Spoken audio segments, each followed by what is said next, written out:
Perjalanan hidup manusia memang sudah pasti tidak selamanya mulus. Tidak melulu semenyenangkan apa yang kadang dibagikan di akun media sosial. Lika-liku yang dihadapi pun beragam, mulai dari pekerjaan, keuangan, hubungan keluarga, kerabat kerja, atau bahkan dari diri sendiri. Jika tidak segera dipahami, hal tersebut akan menjadi penyebab seseorang mulai merasa stres. Apalagi pada kenyataannya, manusia adalah makhluk sosial, yang artinya selalu melakukan interaksi dengan manusia lainnya. Sangat tidak mungkin manusia mampu mencapai sesuatu tanpa terkoneksi dengan manusia lainnya. Dalam menempuh kehidupan sehari-hari, manusia tidak dapat melakukannya sendiri. Bahkan dalam memenuhi kebutuhan, manusia memerlukan manusia lain untuk membantunya. Karena pada hakikatnya, manusia yang sebagai makhluk sosial memiliki kaidah perilaku dan kerjasama antar kelompok. Dalam hal ini, bantuan dari spesialisasi, organisasi, atau integrasi sangat diperlukan. Hal tersebut memiliki arti kemajuan manusia yang terlihat akan bersandar pada kemampuan manusia lainnya. Diciptakan dengan banyak kelebihan, manusia memiliki kendali atas dirinya sendiri. Mereka bisa berpikir dan memiliki perasaan yang beragam, sehingga tidak hanya saat bekerja, manusia juga membutuhkan manusia lain bahkan pada titik yang paling rendah sekalipun, untuk membantu atau setidaknya mengingatkan akan beberapa kebaikan yang bisa dilakukan. Titik terendah tersebut bisa terjadi karena manusia merasakan stres. Stres adalah reaksi manusia ketika merasakan tidak nyaman, seperti tekanan, rasa takut, ancaman, atau ketika menghadapi sesuatu perubahan. Hal tersebut tidak bisa dianggap remeh karena ternyata menyangkut masalah kesehatan mental seseorang. Stres akan bereaksi pada sistem saraf yang merespon dengan melepas aliran hormon adrenalin dan kortisol. Kedua hormon tersebut akan memunculkan suatu reaksi pada tubuh seseorang. Di antaranya detak jantung lebih cepat, otot menegang, tekanan darah meningkat, hingga hembusan nafas jadi lebih cepat. Jika tekanan stres semakin kuat, maka psikologis dan fisik akan membuat seseorang melakukan sesuatu yang mendesak dan berbahaya. Dan jika dibiarkan, hal tersebut akan menyerang kesehatan mental maupun fisik. Stres juga memiliki beberapa tingkatan. Di antaranya, stres akut dan stres kronis. Stres akut adalah stres jangka pendek yang akan hilang dengan cepat. Kondisi ini biasa berasa saat menghadapi situasi berbahaya. Sebagai contoh, menginjak rem kendaraan dengan kuat ketika akan menabrak sesuatu. Kemudian ada stres kronis yang berlangsung dalam jangka waktu yang panjang. Contoh, seseorang yang sedang menghadapi masalah ekonomi atau masalah rumah tangga yang belum bisa teratasi. Jika seseorang yang mengalami hal tersebut tidak menyadari sebagai suatu masalah, penyebab lainnya akan menimbulkan masalah kesehatan. Stres kronis bisa merusak pertahanan tubuh. Karena itu, ia juga berdampak pada kesehatan fisik. Berikut ada beberapa tanda gejala stres yang bisa diketahui lebih awal. Di antaranya, mereka pusing dan ingin keluar dari situasi tertentu. Misalnya, seseorang merasa penat dengan pekerjaannya di kantor dan berkeinginan untuk resign.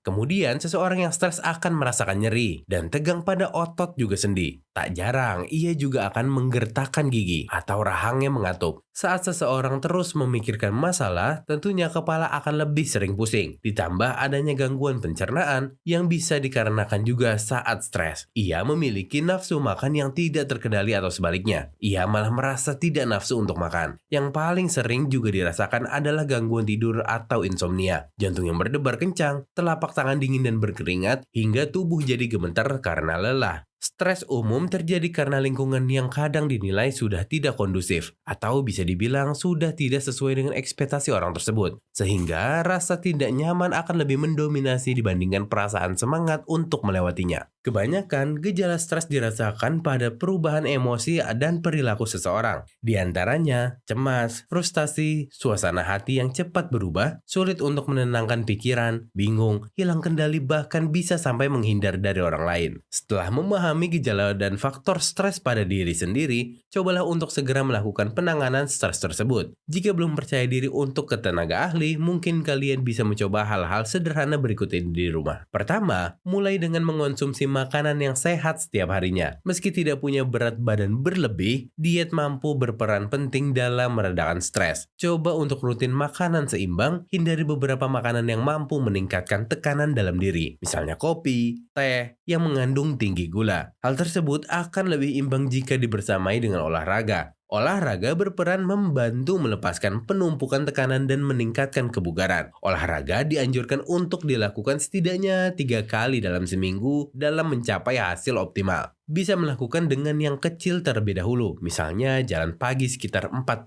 menit. Kalian juga bisa mencoba relaksasi sebagai cara efektif untuk membantu mengurangi tekanan otot yang berkaitan dengan rasa stres. Kalian bisa mencoba yoga, pijat, atau bahkan mendengar podcast tertentu dalam kategori self-improvement. Terkadang pada saat stres, seseorang membutuhkan motivasi untuk meningkatkan kembali pada tujuan awal mereka. Karena proses yang dihadapi sedang tidak baik-baik saja inilah seseorang merasa stres akan mempengaruhi hal buruk pada dirinya. Memberi asupan pada perasaan saat stres sangatlah perlu. Kalian juga bisa untuk menutup diri hal-hal yang dirasa semakin membebani diri dan mulai melakukan suatu hal yang baru yang belum dilakukan atau bahkan mungkin yang sudah jarang dilakukan. Misalnya saat penat dalam pekerjaan, manfaatkanlah kesempatan cuti untuk rehat sejenak. Tidak perlu pergi jauh untuk mendapatkan ketenangan. Nikmati dirimu sendiri di dalam sebuah ruangan. Lakukan apa yang membuat perasaan menjadi lebih baik. Dengarkan kata-kata motivasi, bacaan yang bermanfaat, dan lakukan hobi yang sudah lama terlupakan. Bisa juga dengan menemui seseorang yang benar dipercaya untuk mendengarkan apa yang tengah kalian alami. Menghubungi teman hanya untuk menjadi pendengar tidaklah buruk. Jangan meredakan stres dengan sesuatu yang malah akan menambahkan beban pikiran. Misalnya sedang stres masalah ekonomi, tapi memilih solusi untuk pergi berlibur untuk mencari ketenangan, di mana berpergian malah akan menambah beban ekonomi kalian sendiri. Saat stres, seseorang juga perlu mengingatkan dan meyakini sesuatu yang memang sudah pasti akan menolongnya. Tidak sedikit orang yang telah melalui masa stresnya terlihat semakin religius dalam kehidupannya. Kalian juga perlu mencukupkan waktu tidur, karena kondisi tubuh mungkin akan segera pulih dengan waktu tidur yang cukup dan berkualitas. Ciptakan ruang tidur yang tenang, wangi, bersih, dan nyaman. Tanpa keadaan yang baik, kualitas tidur pasti akan terganggu. Seseorang yang tengah merasa stres dengan tingkat yang cukup tinggi sangat perlu didampingi. Maka jangan ragu untuk segera menghubungi keluarga, teman, kerabat terdekat agar mereka bisa mengingatkan dan membantu kalian untuk survive dalam keadaan yang tidak mudah. Nah, kalau cara kalian meredakan stres gimana nih? Share di kolom komen ya.